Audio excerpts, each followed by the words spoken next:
மறையூர் பகுதியில் வனவிலங்குகளின் தாக்குதல் நாளுக்கு நாள் அதிகரித்து வருகிறது. ஆதிவாசிகளின் வாழ்வாதாரமும் கேள்விக்குறியாக மாறுகிறது. கடந்த தினம் 2 ஆடுகளை செந்நாய்கள் கடித்துக் கொண்டுள்ளன. ஆடுகளை வளர்க்க முடியாத நிலையில் ஆதிவாசி மக்கள் உள்ளனர். மறையூர் இந்திரா நகரில் மறுவாழ்வு திட்டத்திற்காக கொடுக்கப்பட்ட இடங்களில்தான் வளர்ப்பு மிருகங்களுக்கு எதிராக செந்நாய்க்களின் தாக்குதல் அதிகரித்து வருவது. கடந்த தினம் இந்த பகுதியில்தான் முத்துவின் 2 ஆடுகளை செந்நாய்கள் கடித்து காயப்படுத்தியிருந்தது. அந்த நேரத்தில் இதை நேரிலும் இவர்கள் பார்த்துள்ளனர். இந்த பகுதியில் புலியையும் பார்த்துள்ளதாகவும் ஆதிவாசிகள் தெரிவிக்கின்றனர். 2001 AK ஆண்டனி முதலமைச்சராக இருந்த காலகட்டத்தில் தான் மறையூர் பகுதியில் ஆதிவாசிகளுக்கு மறுவாழ்வு திட்டத்தின் பாகமாகத்தான் மறையூர் பாவுநகருக்கு அருகில் 240 குடும்பங்களுக்கு 1.5 ஏக்கர் வீதம் மறுவாழ்விற்கு இடம் கொடுத்தது. வீடு, இடம் உட்பட உள்ள வசதிகளும் செய்து கொடுத்தது. சென்னாய் பிடிச்சி போனதுனால இப்போ கொஞ்சம் ஆடலை கொடுத்தாச்சு. அது விலை நம்ம கேட்குற விலைக்கு கொடுக்க மாட்டாங்க. குறைஞ்ச விலைக்கு வாங்கி போகிறாங்க. இப்போ ஒரு 5-6 ஆணை இருக்குது. அது பலாமரம் கொலை அதை கொலை கட்டி போட்டு தான் உள்ளே வச்சு தான் ஆடை வச்சுக்கோங்க. പിന്നെ ஜீவிக்கு பயங்கர புத்திவிட்டாக இருக்குது. பைப்பில் தண்ணி அது ஏதோ ஒரு சமயத்தில் குடி தண்ணி வரும். அதை வச்சு விவசாயம் செய்ய முடியாது. இங்கே 10-100 வீடுக்கு அந்த தண்ணி வந்து அது எல்லாருக்கும் உபயோகப்படுத்தணும். நம்ம ஒரு ஆள் எடுக்க முடியாது. നമ്മൾ പാത്രത്തിൽ മൊത്തം എടുക്കും.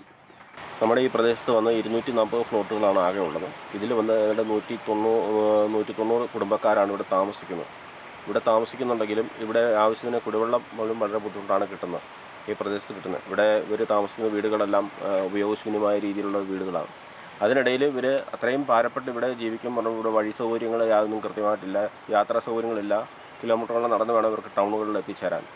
ഈ സാഹചര്യത്തിൽ അവർ ഉപജീവനമായിട്ട് ഇതിൽ വളർത്തുന്ന ആട്, മാട് ഇങ്ങനെയുള്ള സാധനങ്ങളെയാണ്. കാരണം മറ്റ് കൃഷികളൊന്നും യാതൊരു കൃഷിയും ചെയ്തുകൊണ്ട് ജീവിക്കാൻ പറ്റത്തില്ല. വന്യമൃഗശല്യം വളരെ രൂക്ഷമായിക്കൊണ്ടിരിക്കുകയാണ്. ஆனால் பல்வேறு திட்டங்கள் மெத்தனத்தின் காரணமாக பலரும் இங்கிருந்து வசிக்காமல் சென்றுள்ளனர். தொடர்ந்து 50க்கும் மேற்பட்ட குடும்பங்கள் தான் தற்பொழுது இங்கு வசித்து வருவது. இவர்களுக்கு விவசாய இடங்கள் இங்கு உள்ளது என்றாலும் ஆனால் தேவையான அளவு விவசாயம் செய்ய இயலாத நிலை தொடர்கிறது. இதனால் பலரும் ஆடு, கோழி உட்பட உள்ளவைகளை வளர்க்க இயலாத நிலை தொடர்ந்து வருகிறது. சின்னார் வனவிலங்கு பாதுகாப்பு நிலையத்தின் எல்லைப்பகுதி என்பதால் காட்டு யானைகள், பன்றிகள் உட்பட உள்ளவைகள் இங்கு வந்து விவசாய சேதங்களை ஏற்படுத்துவதும் தொடர்கதையாகவே உள்ளன. 4 நாள் ஆச்சு.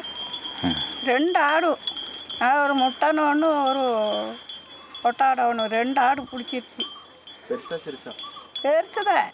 சின்ன பொட்டாடு சின்னதும், என்ன முட்டைன்னு பெருசு. நீ பார்த்தீங்க? அது நான் அதில் வந்து விட்டுக்கணும் இருந்தாலும் அது இப்படியே தானே பாதி ஆடு ஓடியாந்துருச்சு. அப்போ பாதி ஆடு நான் ஒருத்தி தான் நின்னேன். அப்போ ஒரு 4 ஆடு 5 ஆடு சேர்ந்து ஓடியாந்துருச்சு. பாவம் அவங்கெல்லாம் 2-3 நாளாக கஞ்சி குடிக்காம தேடி அலைஞ்சு அழுது புலம்பி நடந்தாங்க. இந்த முத்து இருக்கான்ல மேலே, அவங்க ஆடை தான் பிடிச்சது. சரி. இந்த வசந்த காட்டுக்குள்ளேயுமே 2-3 ஆடு காலையில் கொண்டு வந்து காட்டுச்சு. இவ்வளோ நீளமா. சரி. அது சுமப்பாக தான் இருக்கும். சிகப்பு தான் இருக்கும். சிவப்பு கலரு. நியூஸ் பீரோ மறையூர்.